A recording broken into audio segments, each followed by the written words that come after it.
അശ്രദ്ധരാവില്ലേ? അവൻ്റെ നാമം ഉപയോഗിക്കാനുള്ളൊരു ക്വാളിറ്റി: ഒന്ന്, പൂർണ്ണ ശ്രദ്ധ വേണം; രണ്ട്, വിശുദ്ധി വേണം. നമ്മൾ പലപ്പോഴും പിതാവിൻ്റെ നാമം പൂജിതമാക്കണമെന്ന് പ്രാർത്ഥിച്ചിട്ട് കളിയാക്കുക ചെയ്തത്. ഞാനത് നിങ്ങൾക്ക് മനസ്സിലാക്കുന്ന തരത്തിലൊരു ഉദാഹരണം പറയാം. ശ്രദ്ധ വരാൻ വേണ്ടി ഒരു വെടിക്കെട്ട് കയ്യടി ഈശോയ്ക്ക് കൊടുത്താലോ? പോരാ, പോരാ,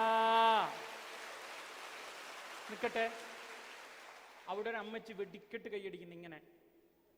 എൻ്റെ പൊന്നു ചേച്ചി, ചേച്ചി കൈയടിച്ചുകൊണ്ട് എനിക്കൊന്നും കിട്ടൂല, പടച്ചോനൊന്നും കിട്ടൂല, ചേച്ചിക്കാ കിട്ടുക. ചേച്ചി ഉറക്കെ കൈയടിച്ച കൈ വേദനിക്കും. ചേച്ചിയുടെ ചോര തലച്ചോറിലും ഹൃദയത്തിൽ കടക്കടക്കടക്കട പമ്പിങ് നടക്കും. ഉറക്കം പമ്പ അടക്കം പറയുന്ന ക്ലാസ് മനസ്സിലാവും. ചേച്ചിക്കാ ഗുണം. ഇനിയൊന്ന് പറയട്ടെ, നന്നായി കൈയടിച്ച രക്തം മുഖത്തൊക്കെ പ്രസരിക്കും. പിന്നെ 6 മാസത്തേക്ക് ഗോൾഡൻ ഫേഷ്യൽ മസാജ് ചെയ്യേണ്ട ആവശ്യമില്ല. ഭയങ്കര സൗന്ദര്യം ഉണ്ടാവും. അതുകൊണ്ട് കൈയടിച്ച കൈ വേദനിക്കണം. ഒരു വെടിക്കെട്ട് കൈയടി ഈശോയ്ക്ക് കൊടുത്താലോ? പോരാ, വെടിക്കെട്ട്. ഓക്കേ, 2 കൈ ഉയർത്തി പിടിച്ചൊന്ന് ഉറക്കെ പറയാവോ? Hallelujah, amen, amen, praise the Lord.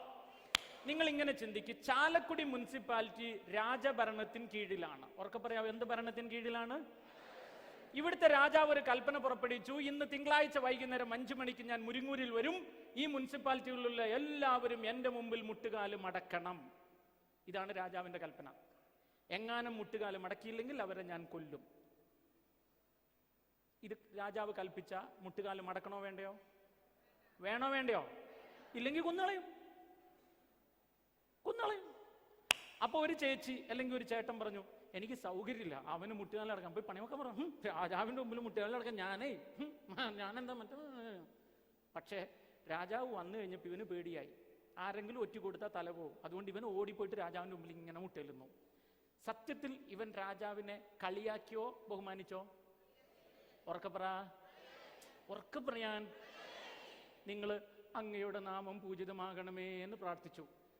നല്ലത് ചെയ്തിട്ട് അങ്ങയുടെ നാമം മറ്റുള്ളവരുടെ മുമ്പിൽ മഹത്വപ്പെടുത്താൻ ഞാൻ എന്നെ സമർപ്പിക്കുന്നു എന്ന്.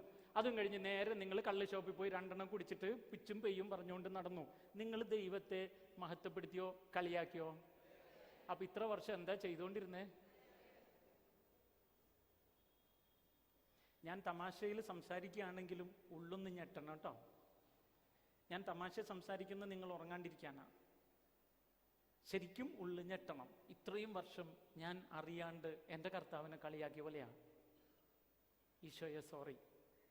ഈ ധ്യാനം കഴിഞ്ഞ് പോകുന്ന ഞാൻ ഇനി മറ്റുള്ളവരുടെ മുമ്പിൽ ഒരിക്കലും പരിഹാസപാത്രമാകില്ല.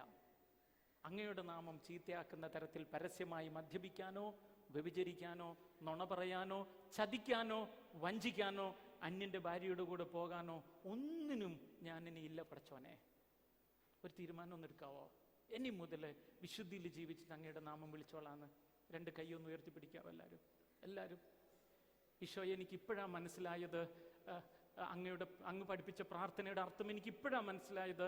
ഞാൻ അങ്ങയുടെ നാമം പൂജിതമാകണമേ എന്ന് പ്രാർത്ഥിച്ചത് കൊണ്ടായില്ല. ഞാൻ നല്ലത് ചെയ്യുമ്പോൾ മാത്രമാണ് പൂജിതമാകുക എന്ന്.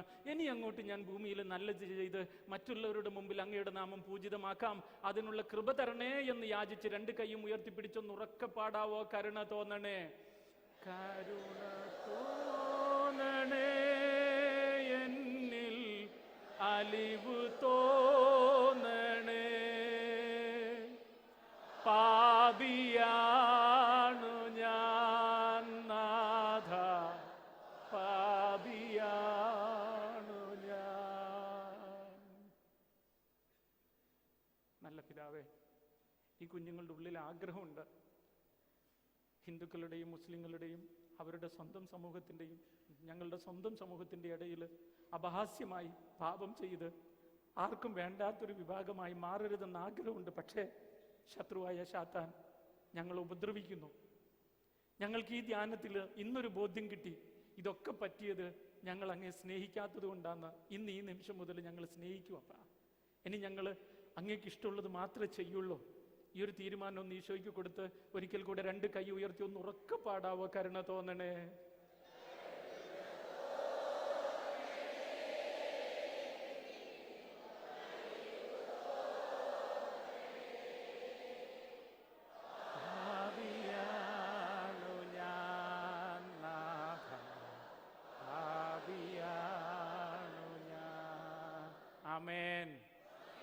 ആമേൻ. സത്യം പറ, ഇനി അങ്ങോട്ട് ഇങ്ങനെയുള്ള കൊള്ളരുതായികളൊന്നും ചെയ്ത് ഒരു അപഹാസ്യമായി ജീവിക്കാതെ ദൈവത്തിൻ്റെ നാമം മഹത്വപ്പെടുത്തി തന്നെ ജീവിക്കണമെന്നുള്ളൊരു തീരുമാനം ഉള്ളിൽ ഇപ്പോൾ തോന്നുന്നുണ്ടോ? തോന്നുന്നവരൊന്ന് കൈയേർത്തിയാ ഞാൻ നോക്കിക്കോട്ടെ. തോന്നുന്നവർ ഓ കൈയൊന്ന് വീശിയേ. അപ്പം നാളത്തെ കുമ്പസാരത്തിൽ നിങ്ങൾ പ്രത്യേകം ഏറ്റു പറയണം, ദൈവത്തിൻ്റെ നാമം ഞാൻ വെറുതെ ഉപയോഗിച്ചു. അതായത് എങ്ങനെ ഉപയോഗിച്ചു?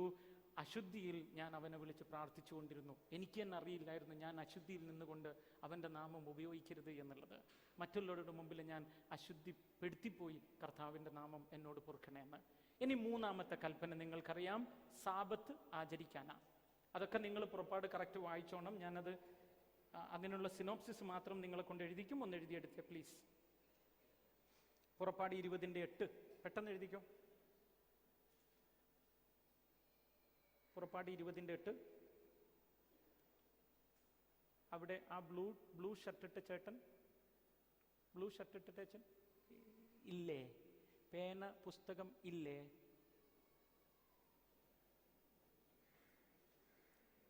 ചേട്ടന് പേന പുസ്തകം ഇല്ലേ? എഴുതാൻ അറിയില്ലേ? അറിയില്ല. അപ്പം ഞാൻ ക്ഷമിച്ചു. കാര്യം ഈ ധ്യാനത്തിന് ഞാൻ വന്നപ്പോൾ എനിക്കും അറിയില്ലായിരുന്നു. എന്നാൽ ദൈവം എന്നോട് ചെയ്തൊരു കരുണ പറയട്ടെ.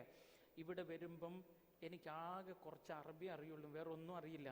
ഇവിടെ വന്നതിന് ശേഷം ഇപ്പോൾ 11 ഭാഷകൾ പ്രസംഗിക്കാനുള്ള കൃപ ദൈവം എനിക്ക് തന്നു. നിങ്ങൾ ഇരിക്കുന്ന സ്ഥലം നിസ്സാര സ്ഥലമൊന്നുമല്ല കേട്ടോ, ഭയങ്കരമായിട്ട് നിങ്ങൾ വളർത്തുന്ന ഒരു സ്ഥലമാണ് ഇത്. ഓക്കെ, അപ്പം നിങ്ങൾ ആദ്യം എഴുതി പുറപ്പാട് 20:8. അടുത്തത് മാർക്കോസ് 2:27. മാർക്കോസ് 2:27 കൂടി എഴുതണം. ഞാനത് വായിക്കും, നിങ്ങൾ എനിക്ക് ശേഷം ഒന്ന് ഉറക്കെ വായിക്കണം. സാബത്ത് വിശുദ്ധ ദിനമായി ആചരിക്കണമെന്ന് ഓർമ്മിക്കുക. ഒന്നുറക്കെ പറയാവോ? എല്ലാവരും കൂടെ ഒന്നുറക്കെ പറയാവോ? സാബത്ത് വിശുദ്ധ ദിനമായി ആചരിക്കണമെന്ന് ഓർമ്മിക്കുക. ഇനി അടുത്തത്, അവൻ അവരോട് പറഞ്ഞു. എല്ലാവരും കൂടെ ഒന്ന് ആവർത്തിച്ച് പറയാവോ? അവൻ അവരോട് പറഞ്ഞു. ആരായി അവൻ? യേശു. അപ്പൊ എല്ലാരും കൂടി ഇങ്ങനെ പറഞ്ഞേ, യേശു അവരോട് പറഞ്ഞു,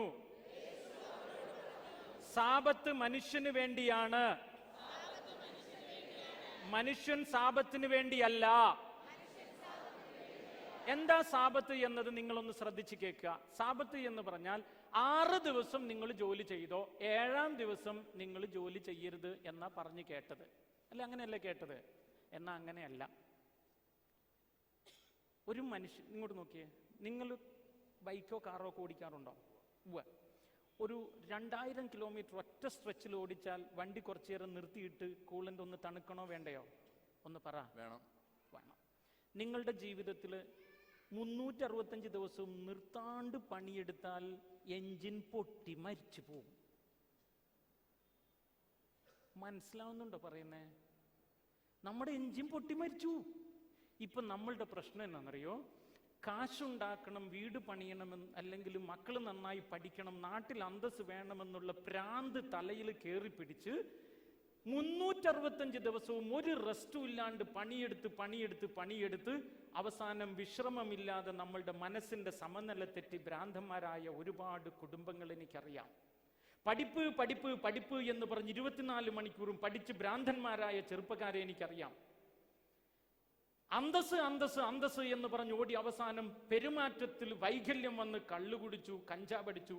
അമേരിക്കയിൽ നിന്ന് കുറച്ചുനാൾ മുമ്പ് എന്നെ കാണാൻ വേണ്ടി വന്നിരിക്കുന്ന ഒരു റോയി എന്ന് പറയുന്നൊരു ചേട്ടൻ, അയാൾ കോടീശ്വരൻ എന്ന് പറഞ്ഞാൽ ഭയങ്കര കോടീശ്വരനാണ്. പക്ഷെ അയാൾ വന്ന് എൻ്റെ അടുത്ത് പറഞ്ഞേ ഇത്രേ ഉള്ളൂ, ഞാൻ ഈ സമ്പത്തുണ്ടാക്കണമെന്ന ഭ്രാന്ത് കയറി പിടിച്ച് പണിയെടുത്ത് അവസാനം വിശ്രമമില്ലാതെ വന്ന ഞാൻ മനസ്സിന് ആശ്വാസത്തിനായിട്ട് കഞ്ചാവ് എടുത്തു തുടങ്ങി. അത് ബ്രൗൺ ഷുഗറിലായി, കൊക്ടെയിനിലായി, ഇപ്പൊ അഡിക്റ്റായി. എൻ്റെ ജീവിതം തകർന്നു പോയി. ഇനി എങ്ങനെ രക്ഷപ്പെടാമെന്ന ചോദ്യം. ഇവിടെ ഇരിക്കുന്ന ഒത്തിരി പേരോടും എല്ലാവരോടും ഉള്ളിൽ നിന്നൊന്ന് പറഞ്ഞോട്ടെ, ദൈവം ഏർപ്പെടുത്തിയിരിക്കുന്നതാ നിങ്ങളുടെ ബോഡി. ദൈവമാ സൃഷ്ടിച്ചത്. ഈ ബോഡിക്ക് ദൈവം കൊടുത്തിരിക്കുന്ന റെസ്റ്റ് എന്താണെന്നറിയോ? 6 ദിവസം പണിയെടുത്താൽ 1 ദിവസം വിശ്രമിച്ചോണം. പള്ളി പോക്ക് മാത്രമല്ല ഏട്ടാ, വിശ്രമിച്ചോണം. ചേട്ടന്റെ വിചാരം പള്ളി പോക്ക് മാത്രമാണോ? നോ. സാബത്ത് ദിവസം ക്രിസ്ത്യാനികളായ ഞാനും നീയും ഒരുത്തന്റെ ജീവൻ ആവശ്യമുള്ളത് ചെയ്യാം, അതിനപ്പുറമുള്ളത് ചെയ്യുന്നത് തെറ്റ് തന്നെയാണ്. എന്താ ജീവൻ ആവശ്യമുള്ളത്? ആഹാരം, വസ്ത്രം, മരുന്ന്, ഇതൊക്കെ ഒന്ന് നോക്കാം. പക്ഷേ നാളത്തേക്ക് ശേഖരിക്കാൻ വേണ്ടി ബിസിനസ് ചെയ്യുന്നതും ജോലി ചെയ്യുന്നതും സമ്പത്തുണ്ടാക്കുന്നതും തെറ്റ് തന്നെയാണ്, സംശയം വേണ്ട. അത് നമ്മൾ അറിയാതെ നമ്മളുടെ കുടുംബത്തെ, നമ്മളുടെ തലമുറയെ വേട്ടയാടും, നശിപ്പിച്ചുകൊണ്ടിരിക്കും. നിങ്ങൾ വിചാരിക്കും ഈ സമ്പത്ത് കൊണ്ട് ഗുണമുണ്ടാവുന്നു. ഉണ്ടാവില്ല. ആ സമ്പത്ത് നിങ്ങളുടെ മക്കൾ കഞ്ചാവടിച്ച് നിങ്ങൾക്ക് ചീത്തപ്പേരുണ്ടാക്കി തരും. ആ സമ്പത്ത് ഒരുപക്ഷെ നിങ്ങളുടെ ഭാര്യ നിങ്ങളെ ഉപേക്ഷിച്ച് സമ്പത്തുമായി തട്ടിയെടുത്ത് വല്ലവന്റെയും കൂടെ പോയെന്നും വരും. ഓർക്കണം, നിങ്ങൾക്ക് ദൈവം ഏർപ്പെടുത്തിയൊരു റെസ്റ്റ് ഉണ്ട്, അത് നിങ്ങൾ ചെയ്തേ പറ്റൂ. ഇനി ഇവിടുന്ന് നിങ്ങൾ എടുക്കേണ്ട തീരുമാനം വളരെ സിമ്പിളായിട്ട് പറയാം. ഞാൻ ഒരിക്കൽ ഇസ്രായേലിലായിരുന്നപ്പം യഹൂദരുടെ കുടുംബത്തിൽ ഒരു ദിവസം താമസിക്കാൻ എനിക്ക് അവസരം കിട്ടി. എൻ്റെ ഒരു ഫ്രണ്ട് സഹർ എന്നെ കൊണ്ടുപോയതാണ്. അവർ ചെയ്തത് എന്നെ സ്വാധീനിച്ചു. അത് നമ്മൾ അങ്ങനെ തന്നെ ചെയ്യണമെന്ന് പറയുന്നില്ല, പക്ഷെ സ്വാധീനിച്ചൊരു കാര്യം പറയാം. ശനിയാഴ്ച വൈകുന്നേരമായപ്പം രണ്ട് ഫാമിലി ഒന്നിച്ച് ഇവർ ഭക്ഷണം കഴിക്കാൻ ഹോട്ടലിൽ പോയി. നിങ്ങൾ പോകണമെന്ന് ഞാൻ പറഞ്ഞിട്ടില്ല. വേറൊരു കുടുംബത്തെ കൊണ്ടുപോയി അവരുടെ ചെലവും കൂടെ എടുക്കാൻ നിങ്ങൾക്ക് പറ്റിക്കൊള്ളുന്നില്ല. പക്ഷേ എന്നെയും ഈ കുടുംബം കൊണ്ടുപോയി. എന്നെ സ്വാധീനിച്ച് എങ്ങനെയാണെന്നറിയോ? ഭക്ഷണം രണ്ടുപേരും ഇഷ്ടമുള്ള ഓർഡർ ചെയ്ത് രണ്ട് കുടുംബവും വയറ് നിറച്ചും കഴിച്ചു. ബില്ല് കൊണ്ടുപോയി ഞാൻ ആലോചിച്ച് ആര് കൊടുക്കുന്ന അറിയണം. എനിക്കൊരു കൗതുകം, നമ്മുടെ നാട്ടിലെ പോലെ ആവുമെന്ന്. ബില്ല് കൊണ്ടുവച്ചപ്പോൾ രണ്ട് കുടുംബവും ഷെയർ ചെയ്തു, ഉള്ളതുപോലെ എടുത്തു വെച്ചു, അത് ക്ലോസ് ചെയ്തു. അതെനിക്കിഷ്ടായി. ഒരാളെയും ഭാരപ്പെടുത്തിയില്ല. അടുത്തത്, അവരുറങ്ങി രാവിലെ എഴുന്നേറ്റ് പള്ളിയിൽ അവരുടെ പ്രാർത്ഥനയ്ക്ക് പോയി തിരിച്ചു വന്നു. ഞാൻ കിടന്നുറങ്ങായിരുന്നു. അവർക്ക് ശാബാശാലോമുണ്ട്, അതും കഴിഞ്ഞ് അവർ തിരിച്ചു വന്നു. തിരിച്ചു വന്നു കഴിഞ്ഞാൽ അവർ വീട്ടിലുള്ള മുതിർന്ന ആൾ ചുമ്മാ ബൈബിള് തൽമൂദിൽ നിന്നും അവർ കുറച്ചെടുത്തിട്ട് ചോദ്യം ചെയ്ത് മക്കളോടൊക്കെ കുറച്ച് കുശല വർത്താനമൊക്കെ പറഞ്ഞു. ബ്രേക്ക്ഫാസ്റ്റും കഴിച്ച് ഇവർ വീണ്ടും കിടന്നുറങ്ങി. ഫോണൊക്കെ ഓഫ് ചെയ്തിട്ടു. വൈകുന്നേരമായപ്പോൾ എഴുന്നേറ്റ് കുളിച്ച് ഡ്രസ്സൊക്കെ മാറി എല്ലാവരും കൂടെ ഒരു ഷോപ്പിങ്ങിന് ചുമ്മാ ടൗണിൽ കൂടെയൊക്കെ ഒന്ന് കറങ്ങി തിരിച്ചു വന്ന് കിടന്നുറങ്ങി. പിറ്റേന്ന് നേരം വെളുത്തപ്പോൾ ഇവർ ജോലിക്ക് പോയി. പിന്നെ അവരെ കാണാൻ കിട്ടിയിട്ടില്ല എനിക്ക്. ഇതിങ്ങനെ തന്നെ ചെയ്യണമെന്ന് ഞാൻ പറയുന്നില്ല, പക്ഷെ നിങ്ങളൊരു തീരുമാനം എടുക്കുക. ശനിയാഴ്ച വൈകുന്നേരം തന്നെ നിങ്ങൾ പ്രിപ്പയർ ചെയ്തോ, ഞായറാഴ്ച എനിക്ക് ഫുൾ അവധി ദിവസമാണ്. അവധി എന്ന് പറഞ്ഞാൽ കള്ളുപിടിക്കാനും കൂട്ടുകൂടാനും പാർക്കിൽ പോകാനുള്ള ദിവസം എന്നല്ല പറഞ്ഞത്. രാവിലെ എഴുന്നേറ്റ് ഫ്രഷായി പള്ളിയിൽ കുർബാനക്ക് പോകുന്നു. കുർബാന കഴിഞ്ഞ് തിരിച്ചു വന്നു കഴിഞ്ഞാൽ നിങ്ങൾ 1 മണിക്കൂർ ചുമ്മാ ബൈബിൾ വായിക്കുകയോ വിശുദ്ധന്മാരുടെ ചരിത്രം വായിക്കുകയോ അല്ലെങ്കിൽ ഷാലോം TV ഇട്ടിരിക്കുകയോ ഗുഡ്നസ് TV ഇട്ടിരിക്കുകയോ ഒക്കെ ചെയ്യുന്നു. അത് കഴിഞ്ഞ് ഭക്ഷണം കഴിച്ച് നിങ്ങൾ കിടന്നുറങ്ങിക്കോ. ചുമ്മാ ഫോണിൽ ചാറ്റ് ചെയ്യാനും പഠിക്കാൻ പോലും സമയം കളയണ്ടെന്നാണ് ഞാൻ പറയാം. നിങ്ങൾ ഒത്തിരി 24 മണിക്കൂർ നിങ്ങളുടെ കൊച്ചുങ്ങളെ പഠിപ്പിച്ചാൽ ആ ബ്രെയിനിൻ്റെ സെല്ലുകൾ ചിലപ്പം പ്രശ്നം ഉണ്ടാക്കി തരും. സമാധാനം കിട്ടാൻ വേണ്ടി കള്ളു കുടിക്കാൻ കൊച്ചു പോയെന്ന് വരും, ബീറ് കുടിക്കാനെങ്കിലും പോയെന്ന് വരും. ഒരാഴ്ചയിൽ ഒരു 5 മണിക്കൂർ കൊച്ചുങ്ങൾ വെറുതെ ഇരുന്നുകൊണ്ട് ആകാശം ഇടിഞ്ഞ് വീഴാനൊന്നും പോണില്ല. ഒന്ന് വെറുതെ വിട്. ഇങ്ങനെ സാബത്ത് ഉച്ച കഴിഞ്ഞിട്ട് നിങ്ങൾ വേണമെങ്കിൽ എല്ലാവരും കൂടെ ചുമ്മാ ഒരു പാർക്കിൽ പൊക്കോ, അല്ലെങ്കിൽ ഒരു ആറ്റിൽ കുളിക്കാൻ പൊക്കോ, കുഴപ്പമൊന്നുമില്ല. അല്ലെങ്കിൽ ഷോപ്പിങ്ങിനും പൊക്കോ, കുഴപ്പമൊന്നുമില്ല. പക്ഷെ ഒത്തിരി ടെൻഷൻ പിടിച്ചതൊന്നും ഞായറാഴ്ച ചെയ്യാതിരിക്കണം. ഇനി നിങ്ങൾ ചെയ്തത് കൊണ്ട് എനിക്കൊന്നും നഷ്ടപ്പെടാനില്ല, പക്ഷെ നിങ്ങൾക്ക് പലതും നഷ്ടപ്പെടും. മനസ്സമാധാനം എന്ന് പറയുന്നൊരു സാധനം നിങ്ങൾക്ക് വേണോ വേണ്ടയോ? വേണോ? വേണമെങ്കിൽ ഇത് ചെയ്യണം. യൂറോപ്പിലും അമേരിക്കയിലും ഒക്കെ ഞാൻ പലപ്പോഴും കണ്ടും കേട്ടും അനുഭവിച്ചും മനസ്സിലാക്കിയ കാര്യം, യാത്ര ചെയ്തപ്പോഴൊക്കെ ഇവർ ഈ സാബത്ത് മറന്ന് പണിയെടുക്കാൻ തുടങ്ങി. കമ്പ്യൂട്ടറിലൊക്കെ ഇരിക്കുന്നവർക്ക് ശനി ഞായറൊന്നുമില്ല, 24 മണിക്കൂർ ഇരുന്നാലേ സോഫ്റ്റ്വെയർ ഉണ്ടാക്കാൻ പറ്റുള്ളൂ. അവസാനം ഇവർക്ക് ഭ്രാന്ത് കൂടിയിട്ട് കഞ്ചാവിലും പെണ്ണിലും കള്ളിലും ഒക്കെ പോയി ആകെ മസാജ് അത് ഇത് എന്നൊക്കെ പറഞ്ഞ് ഭ്രാന്തായി.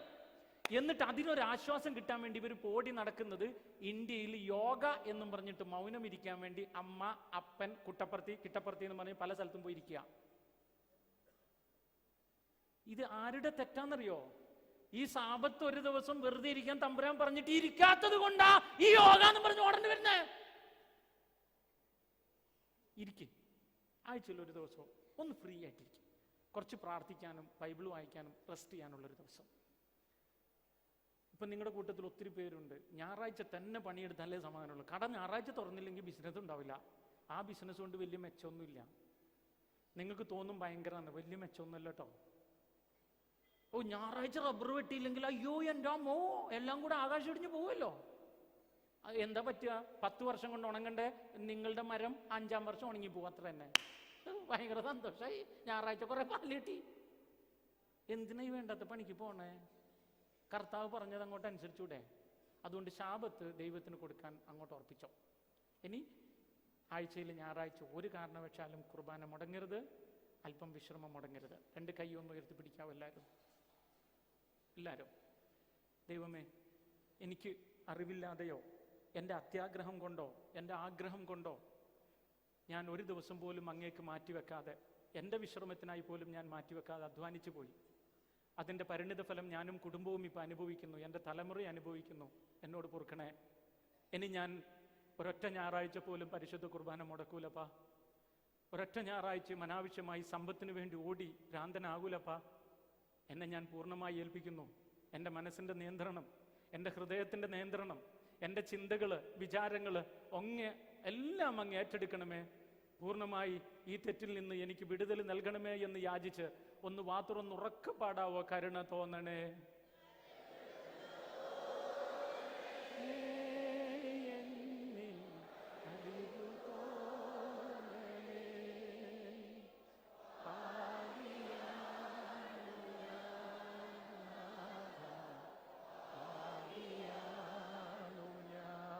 ഒരിക്കൽ കൂടെ ഒന്ന് ഉറക്കെ പാടാവോ? കരുണ തോന്നണേ, എന്നിൽ അലിവ് തോന്നണേ.